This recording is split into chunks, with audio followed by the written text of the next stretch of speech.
amahoro iwacu. Kaze mu kiganiro amahoro iwacu, ikiganiro tuvuganamwo ingene amahoro yifashe aho ubaye. Mu gitegurirwa n'ishirahamwe Transworld Radio mu Burundi, ifashwe mu mugongo n'umugambi Christian Initiatives for Peace CIP hano mu Burundi. Kaze mu kiganiro amahoro iwacu. Tuguhaye kaze mu kiganiro muri ko murashikirizwa na Samuel Nsabimbona, ndi kumwe na wa mutumire wanje twari kumwe mu kiganiro giherutse umushinga ntahe Sofoninge ndakuriyo. Nagomba ndabaramutse. Amahoro cyane Samuel, murakoze. Ndaramukije niyo wese ariko aradukurikirana. Yesu aguhezagire. Murakoze cyane. Ikiganiro rero kigira kabiri, murabizi yuko twari ko turavugana ku kuntu Imana irondera umuntu mu bantu bayo ashobora kugira icyo akoze kugira ngo igihugu gitunganywe neza cyane gikire, kandi twashimikiye kuri Dawidi. Mu gice cya mbere twari ko turavugana uwo Dawidi uwo ari we. Muratubwira yuko uwo Dawidi yavutse mu muryango w'abantu batari bake, ariko Imana iramutoranya kuko yari afise ibimuranga Imana yashima. Mwaranatanze n'impanuro ku bavyeyi ingene bakwiye kugira icyo bakoze ngo bategurire abana babo kuzogira icyo bamariye igihugu. Nagomba rero dushishikare kuri uwo Dawidi. Mwaramuvuze ko mbega aramaze gutoranywa, bya bimenyetso Imana yamubona ko yarabigumije. Murakoze cyane. Dawidi amaze gutoranywa agasigwa amavuta, haraciye imyaka itari mike ari mu ishure y'Imana. Kuko Imana iza gutoranya umuntu iramutoranya, ariko kenshi abantu batari bake hari aho bibagira ko imutoranije hari aho adaca asimbira mu bikorwa muri bya bindi Imana imuhamagariye. Ariko hari aho imucisha mu ishure atari ishure rya kaminuza izo tuzi za universite z'abantu batunganya, mugabo ishure ry'ubuzima. Iyo shure ry'ubuzima akaribamwo kwa kwitonda Imana yamubonyemwo ikagukomeza, kwa kwirinda mu byo avuga Imana ikagukomeza, kwa kundi kuguca bugufi Imana ikagukomeza, bya bindi Imana yakubonyemwo ikagenda ibikomeza kugira ngo ukomere uzohure n'ibigumye, ariko ushobore kubicamwo ubirengane neza. None Dawidi yahuye nibi? Dawidi yahuye na byinshi cyane gose. Icya mbere bahuye ikomeye nuko sebukwe Sawuli niwe yari umwami wa mbere wa Isirayeli. Igihe Dawidi yatabaruka yishe Goliyati, Sawuli yari yatinyewe n'Abisirayeli bose, nta numwe yari yashoboye guhagarara imbere y'ubwoko bw'Abafilisitiya, imbere ya Goliyati, ikigatanya gikomeye. Abisirayeli bose bari bajunje, mugabo uyu musore Dawidi yaza yarasizwe amavuta. Mu nkundire ndabibutse ico yavuze. Ariko uramutsa bakuru we yumva bavuga inkuru z'intambara iri kwiraba, n'umuntu yitwa Goliyati yifatiye mu gahanga ubwoko bw'Imana bw'Abisirayeli. Hanyuma aca yivugira mu bandi ngo none ngo uwo mwica ico kigatanya aho yatukiye abantu b'Imana yumva ishaka ya mavutaga kwa gutoranywaga aho kuriko kurasokoroka ngo uwo mukuraho akamubakiza ngo mukorera iki? Jewe Imana yankuye mu madubu mu mabingira nkayaka n'intama zari bitwaye zari koko by'inkazi, ariko arashinga intahe iyo nimwe mu ishuri yari yaraciyemo, mu ishuri yo kugwana n'ibinyamurara, mu ishuri yo kugwana n'ibikoko bije kumutwara intama aragiye. Aho vyerekana ubuhizi budasanzwe. Sinzi wari we mu nkomezi zisanzwe z'umubiri yoshobora kuningana n'idubu. Ino mu Burundi nta dubu tuzi, mugabo n'imfyisi zahora zitwara impene zigatwara intama. Intambwe zariho mu gihugu. Sinzi ko umuntu yoshoboye guhangana n'intambwe n'inguvu zayo. Sinzi hano mu Burundi ko hari ugize ko bavuge mu binyamakuru cyangwa ngo baca imigani babwira abana bati harabayeho umuntu yagwanye n'intambwe arayitsinda. Ngo Dawidi muri iyo shure yaragwanye n'idubu, intambwe, ibinyamurara, arabitsinda kugeza naho yamaze gufata intama, icyo gikoko cyagifashe ikayambura intama igakira. ntirinde gupfa mugabo akazicura zose zikomeye. Iyo ni shuri imwe. Iyindi shure Dawidi yaciyemwo nari ndabivuze mu kanya nukwangwa urunuka na sebukwe kuko yamugiriye ishari amaze gutsinda Goliyati. Abagore bo mu gisagara barahaguruka ngo Sawuli yishe 1000 ngo Dawidi yishe 200 gacira imutwe umwami. Erega ibikozwe n'abantu byose bigira ngo umwami yabikoze akaba ari bashimagizwa. Mugabo abagore b'Isirayeli ntibabikoze gutyo, bashimagije wakoze nyene bavuga ko Dawidi yishe 200 hanyuma rero Sawuli umwami w'Abisirayeli agira ishari naho yamuhaye umukobwa wiwe Mikali kugira ngo mubere umugore wiwe, umugore wa Dawidi. Dawidi abe umukwe wa Sawuli.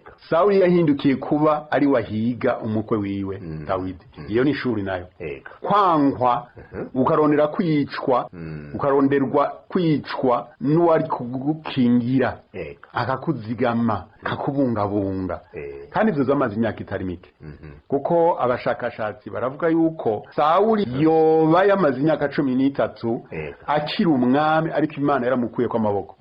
Hanyuma Dawidi imyaka yamaze ntituyizi kuva yimikishijwe amavuta kugeza abaye umwami. Mugabo iyo myaka yahaciye yari imyaka y'ishure y'ubuzima. Hanyuma agaca amenyera kandi aho niho tubonera ubutore n'ubutungane bwa Dawidi. Umunsi umwe ariko aramuhiga amusanze mu isenga ry'ibuye. Dawidi arabimenya nabo bari kumwe ati umwami Sawuli yaje, Imana iramuguhaye ehe ngurya. Dawidi aragenda aramuraba aramwitegereza ati sinshobora gukoza kw'iminwe ngo ndamwice uwatoranijwe yasizwe amavuta n'Imana nizo mwikuriraho. Ngo afata acacura umubuga w'impuzu z'umwami. Umwami ntiyavyumva nabo muganga umutima wa Dawidi uradida. Ushima Dawidi yari umuntu w'intore yubaha Imana agororoka gati nkoze ikintu kitabereye. Mugabo rero ageze nkarya umwami asohotse nawe aramuhamagara ati nyagohora ku ngoma umwami. Aho nkurikirana ndimbwa imoye ndagasiba mu dusiba umpora iki ko nari naronse urugu ryawe heraba n'umubuga w'impuzu yawe nawe utacuye sinari nakuronse mugabo sinshobora kugukorako. Umwami Sawuli ati undushije ubwenge urandushije ubwenge mwana wanje. Amwita ngo mwana wanje mugabo yariko aramuhiga ngo amwice. Urumva rero nivyo navyo yabaye ishuri ikomeye. Ishuri y'ukubaha, ishuri y'ukutarengera akarimbi wasizwe amavuta n'Imana. Kandi benshi birabananira. Hari aho batavyiyumvira agira ati ndamuronze uburyo siye akanya gatonya. Ico naco kiranyuranye n'ivyo Imana igomba. Murakoze. Ndabumvirije rero no kuvuga yuko umuntu yatoranijwe n'Imana nka Dawidi n'umuntu aguma muri kwa kugendana n'Imana bikamushoboza gutsinda ivyo atoshoboye gutsinda mu nkomezi ziwe nkazantambwe na zadubu mwavuga. Kandi n'umuntu atarondera kwigwanirira ngo yiyumvire yuko akoresheje kugirira nabi ubundi aribwo bwo uburyo bwo gutsimbatara muri ibyo bikorwa. Yego kabisa. Ni vyiza yuko abo umuntu yama kubitiza gatima mpembera akagira ati ibi nkoze Imana irabishima. Hari ivyo yakoze Dawidi akora ivyaha mugabo si rimwe si kabiri. So kuvuga ngo umuntu yatoranirwe n'Imana n'umumarayika oya kandi nta muntu ameze nk'umumarayika tuzoronka ntawe ni umunyantege nk'abandi bose mugabo hari ivy'Imana ishima muri we. Kimwe mu vy'Imana ishima mu muntu yatoranije nuko afise umutima utonekara iyo akoze ikibi akumva abuze amahoro. Dawidi igihe yaterwa n'icyaha agatwara umugore w'abandi akaryamana nawe mbere akicisha umugabo w'uyo mugore Batsheba umugore wa Uriya, Imana yamutumye ko umuvugishwa nayo yitwa Natani. Agira ati habaye umugani Dawidi nk'umwami agira ati uyu muntu yakoze bibi cyane gose ntiyamenya ko ari wenyine akwiye gupfa mbere n'ibyo bakabimunyaga wa wundi bakamusubiza ibyiwe ati uyo muntu nyagohora ku ngoma uyo muntu ni wewe aho wagira ibi n'ibi ugafata umugore wawe uriye ukagira ukuntu uriya nawe ukamugira ukuntu agapfa yaciye yubama hasi aravuga ati naracumuye kuwuhoraho ubwo nyene ntiyarindiriye ntiyavuze ngo urumva nta kundi kuko uri umwami none wogira gute akagomba kwihumuriza no kugomba guhava ahambarira uvugishwa n'Imana yaribwiye ati wowe uza kuncira urubanza muri ivyo ninde yagutumye yari gushobora kumuhindukirira mbere agacahamagara abacunzi b'urugo ati mumushire mw'ibohero yaje kuntuka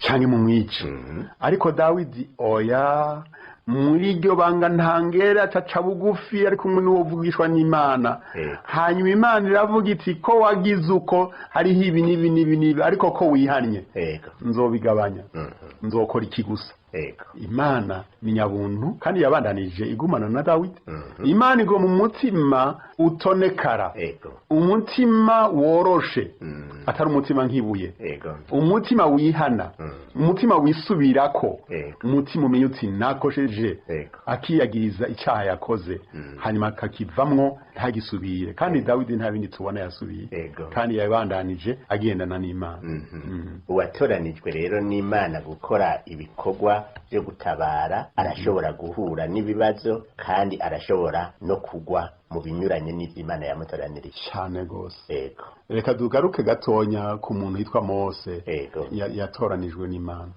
mu byo Mose yakoze dusomye muri Bibiliya mu bitabo bidonda ibikorwa bya Mose ni hake wosanga ngo yarakojeje kuko Imana yamushingira ngo n'umuntu agororoka mu rugo rwanje n'umuntu nizigiye mugabo harageze ahantu akora icyo Imana itamugiye gukora kandi Imana rero ntigira ngo nuko tumenyeranye warankoreye byinshi nakaciyemo ewe Imana ntimenyerwa irahana irakubita hanyuma Mose aho kubarira igitandara akakibarira gusa ngo kive amazi kugira ngo Imana yiheshe icubahiro kubera ishavu abisirayeli bari bamaze igihe bamusugereza bavuga amajambo menshi arakubita igitandara ego kivamwo amazi kubw'ubuntu bw'Imana mugabo Imana iramubwira iti kuko utakoze ko nakubariye ntuzoshika mu gihugu cy'isezerano ngo Imana ngo iramutwara yimuhamba ahantu ntamba yiwe abantu babonye mugabo kugeza iyi saha ashingirwa intahe n'Imana hanyuma rero uko Imana ikora rero ntawuvuga ngo none nogira gute kumvise ubutware ndakora gutya oya naho umuntu aba afise ubutware naho umuntu aba afise uburenganzira yibaza ko afise yubaha Imana hanyuma atinya Imana kandi ahurudukiye mu ikosa agaruke ku Mana n'ingoga asaba Imana imbabazi hanyuma Imana iramugirira ikigongo bakabandanya urugendo hariho abantu biyumvira bati iyo umuntu yatoranijwe bimushikiye akagira icyo ahurudukiyemo kitameze neza ntiyari akwiye gushishikara mwebwe mufatiye kuri ako karorero ka Dawidi igikomeye gikwiye kubaho iyo umuntu yashikiwe n'ibinyuranye n'ibyo abantu bari bamuzigako cyangwa icyo Imana yamuzigako ni iki hari uburyo bubiri Imana ni Imana kuko Imana si umuntu kandi Imana ntawikoresha ngo nuko ari intungane 100% haba namba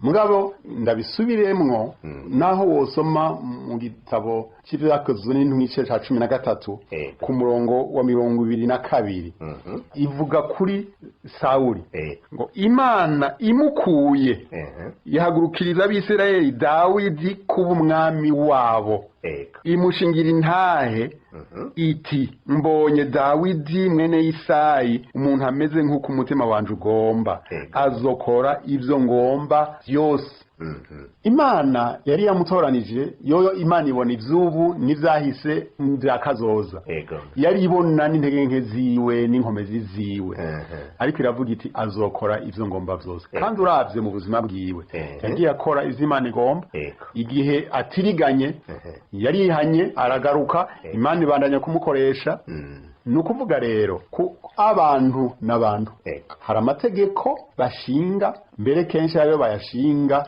bakurikije nyene ayandi mashirahamwe aba ibindi bikorwa biba ntibiyumvire bati naho tuyashinze tuzotega amatwi c'Imana itubarira. Ego amategeko ni meza mugabo nagendere ku rutonde w'Imana. Hanyuma ntumenye uti none uyu ko yakorokeye mu ntege nke agakora ibikorwa bitameze neza, mbega inyishu yo niyo guca tumuhanagura pepepe tukamukuraho, hanyuma ivyo yakoze ntivyibukwe kuko hari ivyo yakoze neza, hari n'ivyo agishobora gukora neza. None umugizi wa nde? Abantu ntitugira imbabazi. Kenshi abantu ntitugira imbabazi. Kenshi abantu biciraho babona ivyo ntibiyumvira ko nabo bashobora kubikorokeramo. Bagira ati uwakoze ivyo napfe. None siko Dawidi yavuze. Ya Dawidi abwira Natani umuntu nk'uyu akwiye gupfa. Mbere bakamunyaga n'utwiye twose. Ati umuntu ni wewe yo nacumuye. Yakijijwe nuko yashotse aca bugufi imbere y'Imana akihana. Ariko hari